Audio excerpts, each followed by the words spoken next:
Mereka kembali lagi bersama kami di Regia Finansia. Kali ini kita akan membahas tentang saham TPIA atau PT Chandra Asri Pasifik. Nah, ini laporan tahunannya sudah keluar, tapi kita lihat apakah ada peningkatan kinerja dari saham ini atau enggak, karena memang saat ini kita tahu rata-rata semua saham lagi menurun. Di sini ada presiden direktur yaitu Erwin Ciputra, Wani Ciputra juga. Ada direktur yaitu Andre Kokhahin. Alamat kata mereka ada di Wisma Batu Reto Pasifik Tower A lantai 7 Jalan Jenderal S. Parman di Jakarta ya. Jadi kalau kita lihat ini belakangnya ada Ciputra lagi, sudah tahu lah ya ini ada berhubungan dengan apa. Dan jika dilihat dari laporan keuangan ini tampaknya dia ribuan dolar, bisa dilihat yang di bawah tangga seperti yang kita jelaskan sebelumnya. Kalau di bagian judul kada ditulis, kita lihat yang di bawah tangga biasa ada itu. Kas dan setara kas, kita lihat dari 1,4 miliar dolar sekarang menjadi 1,43 miliar dolar, meningkat sedikit saja. Piutangnya meningkat banyak dari 87 jutaan dolar sekarang menjadi 135 jutaan dolar. Persediaan meningkat pada 100 juta dolar. Ini sebenarnya masih cukup bagus ya kalau kita lihat persediaannya meningkat 100 juta dolar, tapi kalau persediaannya gak dipakai pun sama saja ya. Total asetnya dari 4,9 miliar dolar sekarang menjadi 5,6 miliaran dolar. Jadi terdapat peningkatan aset di saham ini. Sebenarnya peningkatan aset itu bukan berarti bagus. Kita lihat apakah hutangnya bertambah atau ekuitasnya yang bertambah. Jika dilihat dari sini, hutang pinjam KPDM meningkat, hutang kepada pihak ketiga meningkat, bahkan cukup banyak. Dari 400-an menjadi 600-an juta dolar, total hutangnya dari 2,1 miliar dolar sekarang menjadi 2,6 miliaran dolar. Terdapat peningkatan kurang lebih sekitar 500-an juta dolar ya.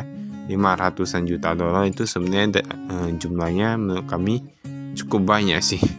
Cukup banyak. Total ini yang jumlah ekuitas 2,8 miliar menjadi 2,1 miliaran. Berarti hutangnya itu meningkat 500-an juta dolar.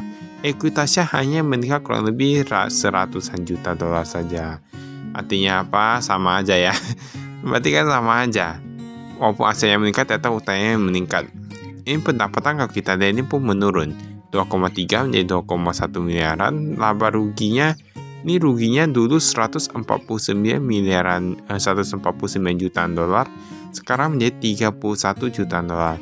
Walaupun perusahaan ini belum mencetakkan keuntungan, tapi setidaknya kerugiannya itu sudah menurun. Dan perlu kita ketahui, walaupun kalau kita lihat dia menurun, bukan berarti dia bagus. Lihat dulu hutangnya itu meningkat 500-an juta dolar. Walaupun persediaannya meningkat 100-an juta dolar, haruskah selain aktivitas operasional? Nah, ini dia dapat uang agak sedikit menurun menjadi 2,1 miliaran dolar. Pembayaran kepada pemasok pun menurun ya.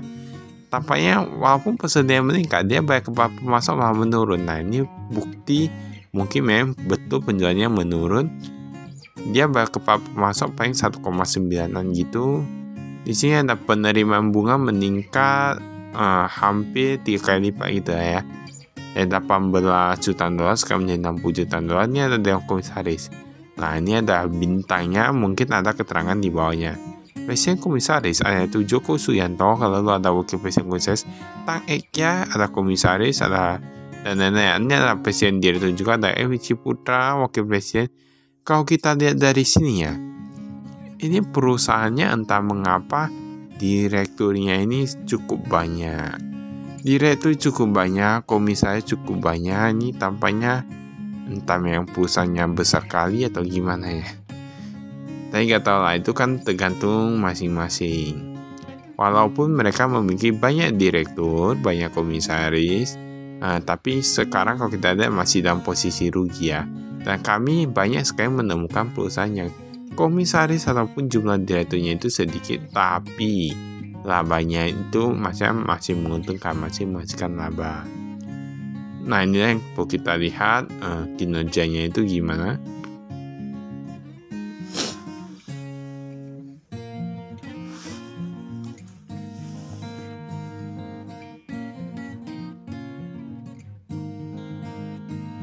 Ini kita skip.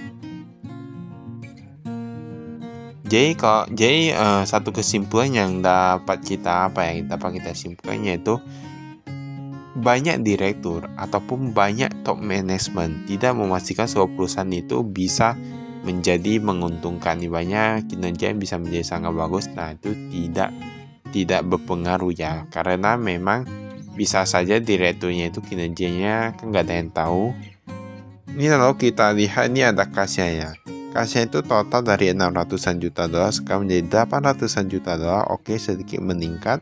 Dolar Amerika Serikat ini banyak, bahkan meningkat cukup banyak nih. Yang di bank DBS saja 69 juta dolar sekarang menjadi 200-an juta dolar. Tapi bagus sih mereka simpan ada simpan dolar juga, karena mengapa? Sekarang dolar kan meningkat.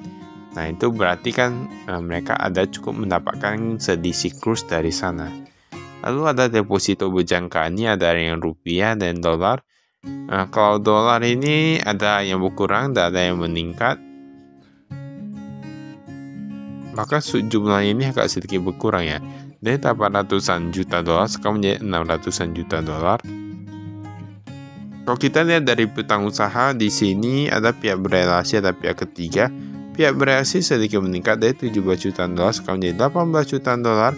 Yang paling banyak itu yang di pihak ketiga. Kita lihat pelanggan dalam negeri ini kok gak bayar-bayar ya. Masa 72 juta dolar sekarang menjadi 109 juta dolar. Bahkan pelanggan dalam negeri pun meningkat. Tapi memang mungkin jumlahnya sedikit ya, jadi gak terlalu nampak. Yang peningkatan paling banyak yang di pelanggan dalam negeri.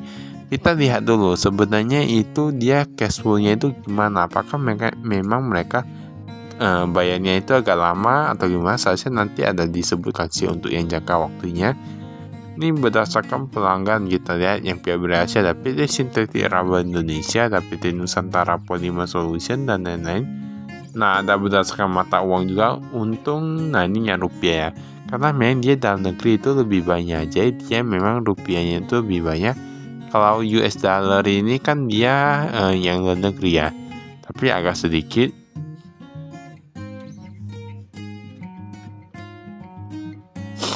Ini ada piutang lain-lain, ada berdasarkan pelanggan pihak berelasi. Ada yang barang dalam proses sekitar 8 jutaan dolar. Lalu ada bahan baku, kalau kita lihat di sini dia meningkat juga ya. Walaupun dia meningkat, nah persediaannya kalau kita lihat di sini paling banyak bahan baku. Inilah yang perlu kita pertanyakan. Sebenarnya mereka memumpuk bahan baku itu untuk apa? Apakah karena hanya sekedar beli? Karena kita tahu sendiri ya, supplier biasanya ada kasih promo. Nah, kalau kita beli sekarang dapat promo ini, nah mungkin bisa dibeli untuk keuntungan jangka panjang.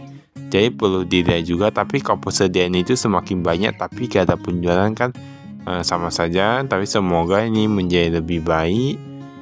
Aset lancar lainnya, investasi pada entitas asosiasi.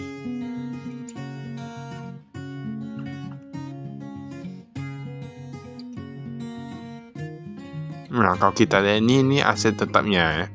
Ini aset tetap bisa dilihat di sini. Ya, sudah semua dalam nilainya itu dalam ribuan. Jadi misalnya, kalau kita baca laporan keuangan, kadang kan baca rupiah itu agak mudah, tapi yang US dollar ini kadang bisa salah-salah ya. Jadi memang kita perlu diingat dari awal itu, misalnya dia kalau ribuan dolar itu berarti dia 1000 baru dikali 15.000 lagi. Kalau gampangnya dia pakai yang satuan saja, misalnya 1 juta dolar berarti anggap 16 miliaran. 1 juta dolar 16 miliaran, kemudian 1 miliar dolar berarti 16 triliunan ya. Nah, ini 1,6 triliunan. Bukan 16 triliunan, salah. Namanya agak susah ya, tapi dikali-kali saja ya. Ini berdasarkan pemasok, kita lihat dulu pihak berelasi. Wah, ini agak sedikit berkurang nih. Kalau pemasok dari pihak berelasi agak sedikit berkurang. Yang paling banyak itu yang pemasok luar negeri. Wah, pemasok luar negeri ya. Ini seharusnya pakai US dollar sih kalau pemasok luar negeri.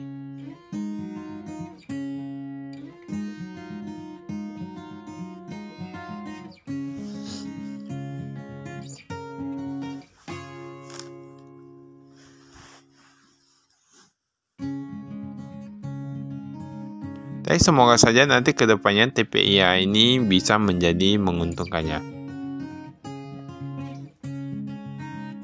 Ini pendapatannya. Pendapatan dari 1,9 miliar dolar sekarang menjadi 1,5 miliar dolar. Ini untuk yang dalam negeri. Dan kalau kita lihat, tadi kan piutangnya yang dalam negeri itu meningkat, tetapi penjualannya menurun. Nah, itu sudah tahu ya.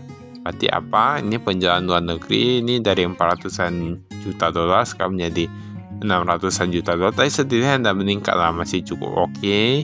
Yang dalam negeri aja yang menurun. Mungkin karena memang ekonomi lagi gak gitu bagus atau gimana ya. Dan ini ada yang baru. Penjualan daya listrik dan jasa kelistrikan lainnya sekitar 71 juta dolar.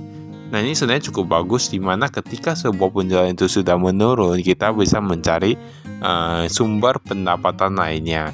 Walaupun memang untuk yang overall total itu agak sedikit menurun, nanti biang banyak agak susah ya. Ini pendapatan, ini ada penjualan dan lain-lain.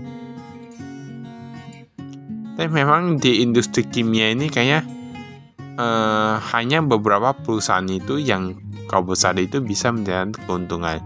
Memang nggak mudah, nggak gitu mudah sih di industri kimia ini. Tapi seharusnya ada juga kayak bakteri juga ya. Bakteri kayaknya perlu dijaga itu ya. Baiklah, itu saya ada kami. Sekian dan terima kasih. Saya investasi.